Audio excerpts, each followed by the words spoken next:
Welcome to Energy Hack 2026, organized by Solar Austin. And so for me, and I feel well, everyone goes high tech, so I kind of go low tech. And in this whole thing, I will mention a little bit of AI, but I want to mention a new way, a new communication, and not only with the city council, but also with the new future council candidate. In a way, it's like this is a strategy for how to turning its like clean energy expertise into an effective campaign language. From the summary, we can see right now it's like what is the problem? The problem is Solar Ocean has lots of clean energy expertise. How can that be a problem? It's not a problem. That is our strength. But the problem here is like when we show all of the database, like on Friday night, and when we were working so hard on different charts, and also different websites, making people vote and making people to see their demographic, it's like or map or it's like chart, everything. But however, can we transfer this into the campaign? Can we sell this concept to different candidates? If we want to, and how? And the second is like when candidates adopt our strategy and really embrace clean energy, how do they communicate with their voters? So to solve that problem, and here is like I try to create a knowledge translation framework, in which I will talk in a minute. So from financial impact wise, the whole is like a communication system involves we need to have volunteers, or we need to have a hired staff, and also working together with an AI. And when we have low budget, then goes for volunteers. When we have the high budget, we go to staff. So who will pay in this mode? And the thing Dollar also will pay. And but more than that, I think there are many like civic innovation grants will be interested in how to empower voters in this process, and also how to use a political campaign to transfer its like clean energy, environmental friendly information. So I see a strong tendency and the potential of getting funding and through grants. And the third thing is partner organizations. Here, I feel if everything went on well, not only is our traditional partner organizations, we may be able to make a campaigns want to buy our panel, it's like our product, which is like is a hook we'll talk later. And those are the stakeholders, voters, candidates, campaign managers, seller auction, community organizations. We are reaching to people through political campaigns. So if we really go into the problem right now, look into more details is it's like how to make our research and automatically to create a public impact. So here, when we have a database and when we have it's like research, when we have tons of knowledge about local energy, and when we have the trusted experts sitting here and solving the problem. And here is like, what campaign? So for a campaign, it needs first is like winning, how to win. And so you speak to whatever the people is like who your voters need. You speak in their own language. So here, speaking in their own language means first very simple message. Second, examples. And examples not only including the success examples, but also simple, effective numbers. It's like it's like if you support, it's like using solar energy in our it's like districts, and if your family adopted this in 5 years, it's like your electricity bills will be it's like 30%. It's like lesser. So we have enough of the research. I think, of course, here is just what I'm thinking. I think can do and using our database to answer this question. But once we answer these questions, we translate it into campaign language. It's a real numbers, making each household know how this will change your home. And also using it's a successful example like the Children's Haven Association. So once it turns out to solar energy, what happens? We don't need really to pay for electricity. So those type of voter-centered communication means that we need to transfer our final research one step further. This one step further is how to make up the gap between sense and common sense. Yeah. So I call it the gap isn't information and the gap is translation. Okay. So here is like how to communication. There are two channels I want to propose. The first one is actually related with what David said, right? The voting platform. So the voting platform, and the one I saw is Austin Votes. So how to use Austin? It's because I think one thing is we use Austin Votes to connect with voters, so they don't only vote for their candidates, they also vote for real society issues. And I think with people's voting about clean energy, that does prove this question, or supporting clean energy will get a certain percentage of voters' interests. And so, but for Solar Austin, I think there are further steps to take. The next step is I heard about the candidate forum. So during the candidate forum, how about just using maybe 1 or 2 hours to give them a little bit workshop about this platform. So making each candidate and also making each of the campaign manager and realize how to use it and why it is important. And with this, and they can understand why for citizens this matters. So this kind of so using the Austin Votes, this kind of a public platform to transfer, Solar Austin's message of we want clean energy and into the radar and also into the awareness of candidates and their campaigns. And the second channel is how to make a candidate and bring the information into their voters. The first thing is we need David let me research each campaign, just research each of the candidates, their background, what is their campaign manager. And this is task 1.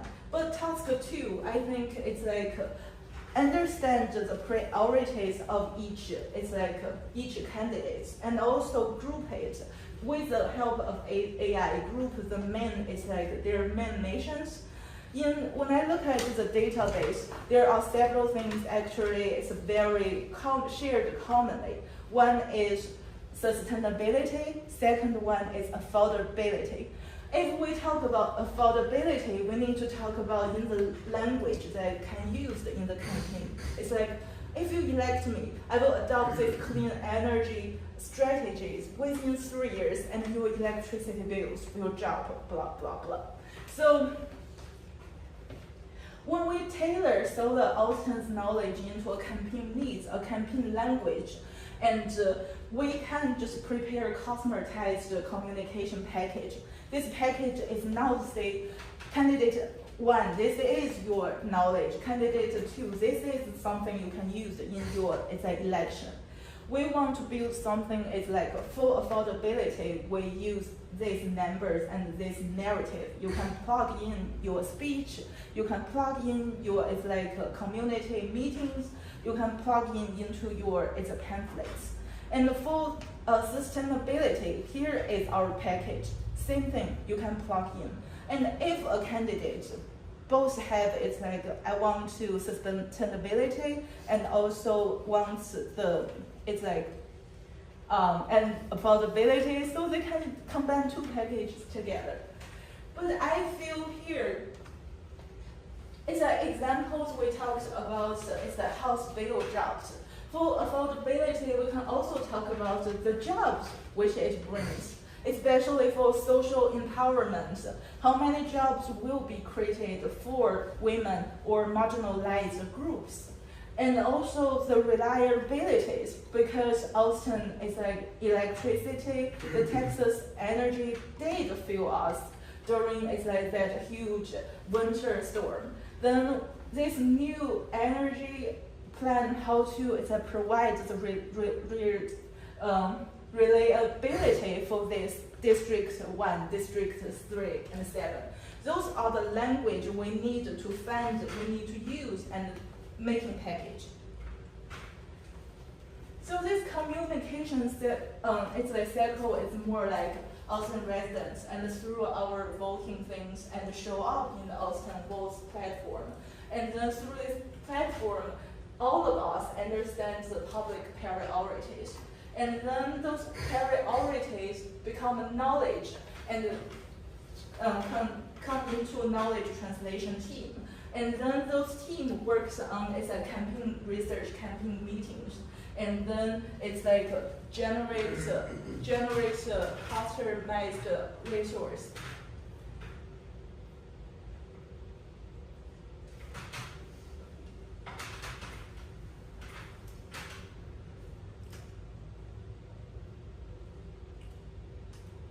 Okay, so Do you know? I don't remember what it is here. It's longer. So, but I think I said the major thing. It's not fitting on the screen, yeah. Okay. So I think it's from the customer resources. The message reached to not only to campaigns. Those people got elected, and we make them accountable. Because in this process, we have lots of person-to-person meetings, and it's campaign manager, and it's Solar Austin. But also it changes voters, the people we want to change most, because campaign manager also carried our message. So campaign message also is carried the message of clean energy and embrace it in one part of the campaign.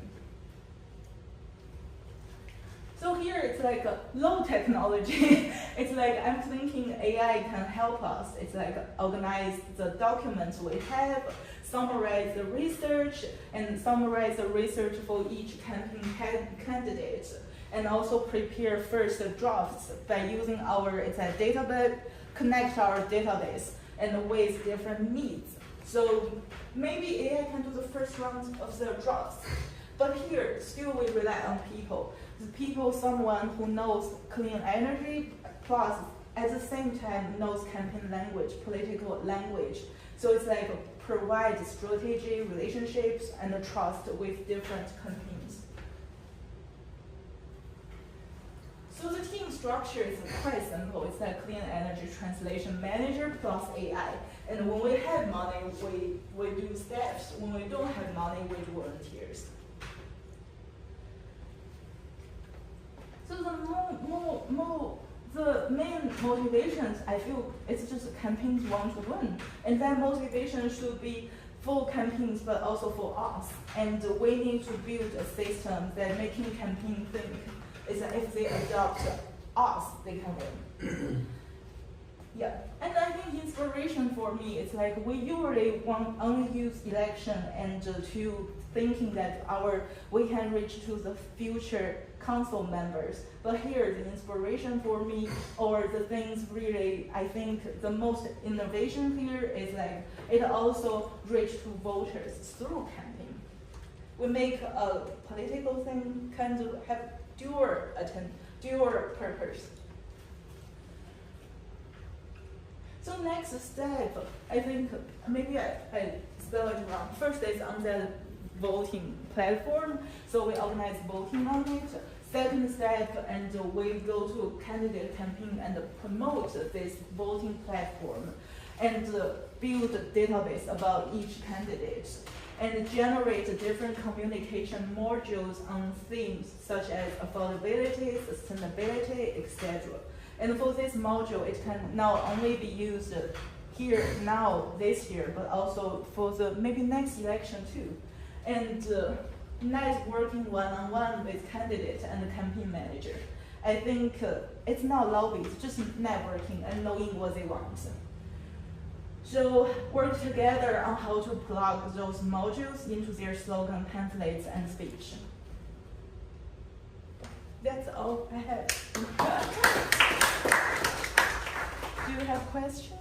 So I'd like to go first. That was awesome, thank you. We actually are working on several of these things that Jing has mentioned. There's going to be, we've talked about a webinar series for candidate education, which because of the timing of the summer and things, and when the election is, we think we're not going to be able to do, but what we are going to do is more simply candidate school or candidate education leading up to the candidate forum, which is going to be August 29th, and that is definitely going to happen. So everything that you're saying is right on in terms of what we are planning with Solar Austin and also other organizations in the city. Mm-hmm. And I think that the part that you're thinking about that we haven't thought about yet is exactly right. Like, what is the actual message that we want to give to them that then they can give to their voters? So I like all that. So I'll comment on top of that. So I've been around the block, meaning I'm much older than my colleagues here, but it took me a long time to discover that if you want something from your representatives right before an election is a prime time to ask questions, and because afterwards they have been very less responsive to me.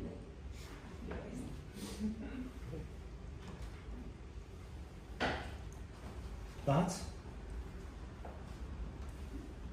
Michael, last word? Okay, a couple things. First off, I think you're exactly right.